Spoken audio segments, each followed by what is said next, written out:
You cannot call your country great when its people live like this. Hi everyone, my name is Vlad, I'm from Russia, and today I want to show you my hometown, Chernogorsk, located almost in the heart of Siberia. This is where I was born and raised, and I want to tell you how people live in this city. But more importantly, I want to show you what happens to towns like Chernogorsk, situated in one of the most resource-rich regions of Russia. When the country suffers from high levels of corruption and the government spends billions on Olympics, World Cups and wars in other countries, towns like this, full of industries, slowly die. Today is a special day in Russia, September 1st, the Day of Knowledge, when the school year begins. All children, regardless of age, dress up and go to school to present flowers to their teachers, meet their classmates, and take part in a traditional event where a senior student carries a first grader on their shoulders. The first grader rings a small bell, symbolizing the start of the academic year. 10 years ago, I was that senior student, carrying a little girl with a bell and big ribbons. Interestingly, 10 years ago, they decided to repaint the walls in my school. The first floor was quickly painted, but nothing has changed since then. Only the first floor remains painted now. Moreover, each year new cracks appear in the walls. In winter, when temperatures in the city drop to -40 degrees Celsius, the condition of the building becomes especially concerning. And this is supposed to be the most prestigious school in the city.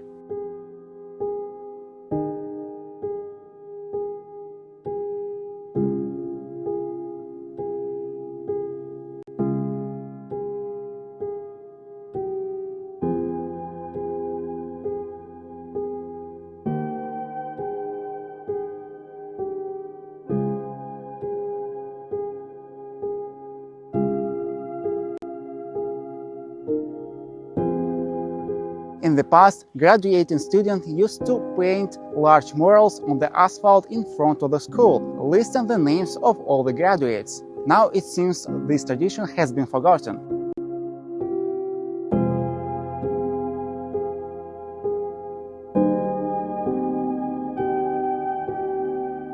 And this is supposed to be the most prestigious school in the city.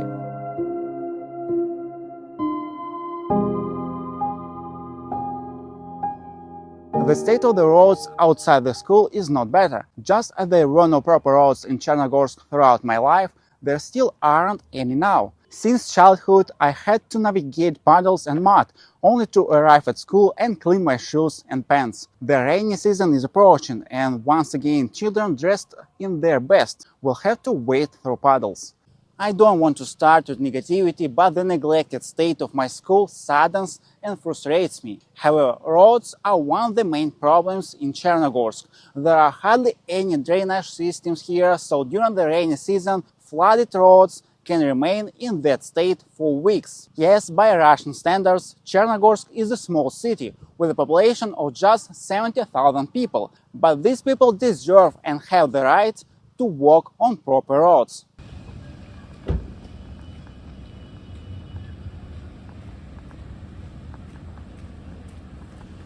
Let me tell you a bit about the history of the city and the potential that was lost.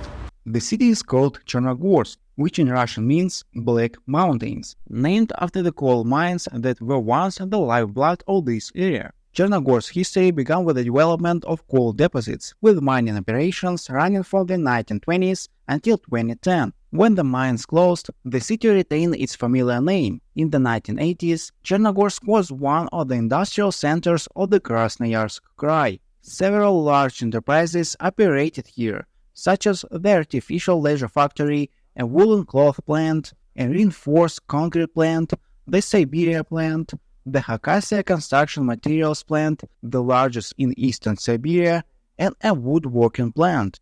One of the most significant enterprises was the artificial leisure factory, known as Iskosh. It provided many jobs and was a stable source of income for the city. However, over time, a lack of funding and the government's neglect led to its decline.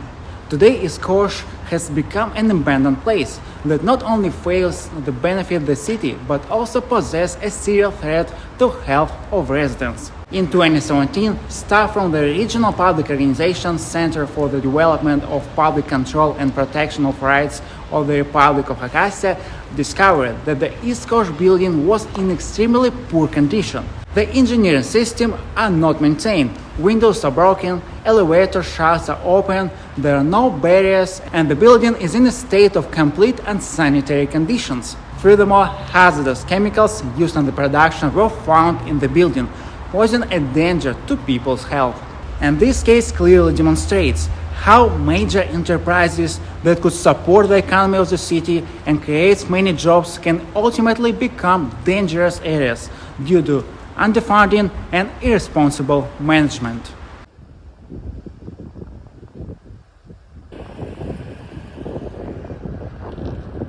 We in Russia all agree that Moscow is not the real Russia, and the rest of the country is nothing like Moscow, because after numerous reforms, all the money generated in the regions first goes to Moscow, and only then is redistributed back to the regions, but only as much as the officials deem necessary. A bit of context. Russia has a highly centralized government under Vladimir Putin, who is the leader of the United Russia Party. Until 2018, the head of the Republic of Khakassia was Zemin, a deputy of United Russia. He became infamous across the country during a live broadcast when, in response to residents' complaints about poor conditions, low salaries and the lack of improvement, he said, "You live near the taiga. How can you complain about expensive food and a lack of money when you can always go into the forest and find food there?"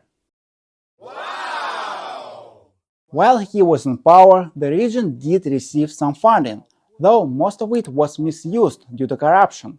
Although elections in Russia are almost a formality, because all elections are rigged. In 2018, people were so strongly opposed to the United Russia deputies that it was impossible to rig the results in a way that would show a victory for United Russia. The elections were postponed several times. In the end, a deputy from another party won. As a result, the region received even less funding after that. And let's not forget that corruption is still rampant. By the way, we are currently having elections for a deputy to represent our region in the government in Moscow. This candidate is from the United Russia Party, Vladimir Putin's party. There are 6 candidates in total, but only the billboards for this candidate are displayed around the city. There are actually 3 billboards for just one candidate. And billboards, newspapers and flyers of the other candidates were either destroyed or not distributed at all.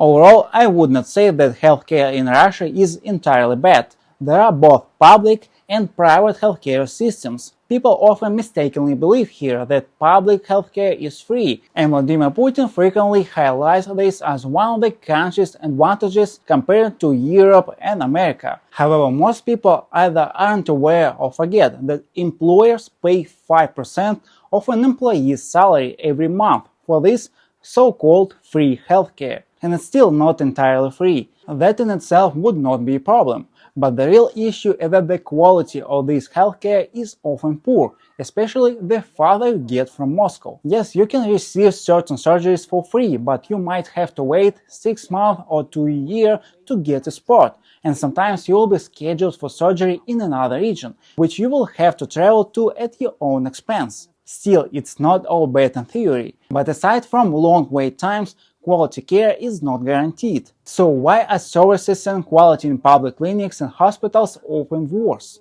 Because the state pays the salaries, which is significantly lower than in private clinics. Obvious. In the regions, it's especially bad.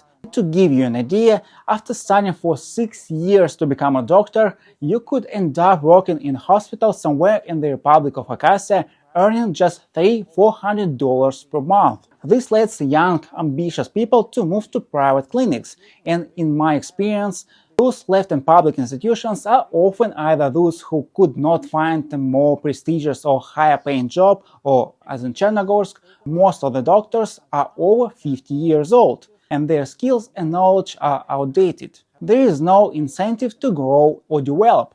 Why bother? They simply lack the motivation. It's the trap of low wages. For example, in the only public clinic in Chernogorsk, my mother's diagnosis was unclear for over a year. My friend's father was repeatedly told everything was fine, despite his ongoing complaints and test results. Only after going to a private clinic did he learn he had stage 4 cancer, something the Chernogorsk clinic completely missed. So why not just go to a private clinic from the start? Why make it complicated? I agree, but the issue is that many people simply cannot afford it. It's expensive. Being and staying healthy in Russia is expensive. And now we come to the issue of wages.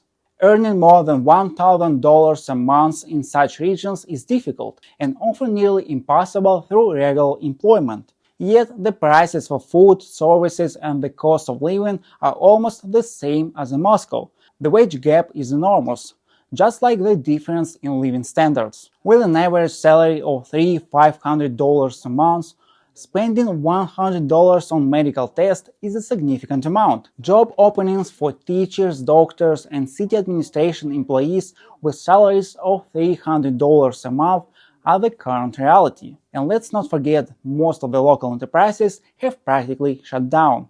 We're standing in the city's central square. This used to be the location for all major events, concerts, fairs, and in the winter ice slides and a giant New Year's tree were set up here. Now all the events have been moved to the central park, and the square is no longer maintained. We are in the central park of our city. Here's what surprised me. Over the past few years, the park has really turned into a place where you can have a good time. Finally, you can invite a girl somewhere, have a nice, peaceful walk and enjoy it. That's great, park is really beautiful. But the city of Chernogorsk receives millions annually, and yet in 10 years they have not found a few $1,000s to build a road around the school for their beloved children. And just recently the city was allocated almost $1 million from the budget. And what was it spent on?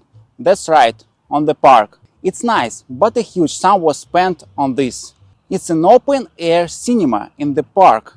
Once again, they spent millions on an open-air cinema in a city where summer lasts, if we're lucky, 3 months with frequent rains. And given the very damp fall, spring and extremely cold winters, this cinema could deteriorate so much that millions will have to be spent again to restore and maintain it, just so it can operate for only a couple of months in the summer. And of course it's closed. Obvious, it's already September 3rd. Oh my god, it will be always empty, always.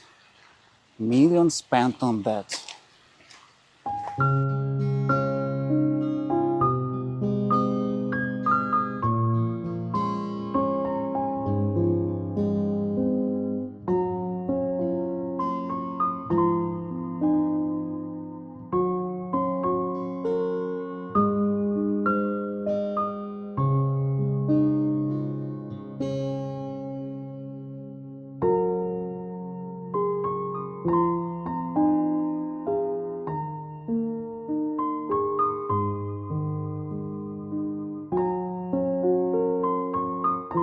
Right behind me is a kindergarten that was recognized as the best in Russia in 2018.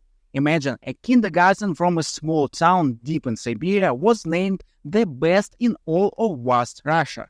Now I'm gonna show you.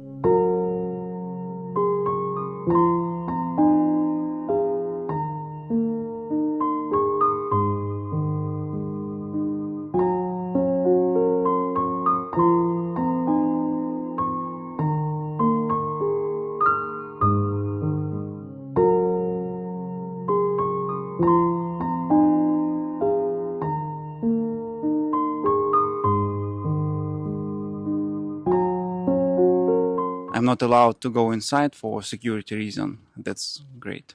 What I want to say is that this video is not just about one city, Chernogorsk.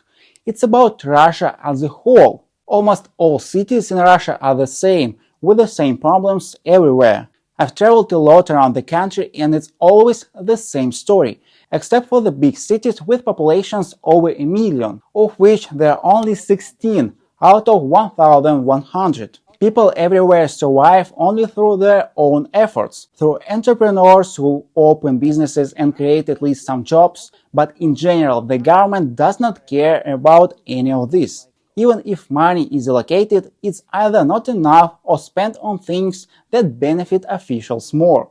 All these sports clubs, gyms, they exist only thanks to the local residents, who take the initiative and open something themselves. So it has come to this.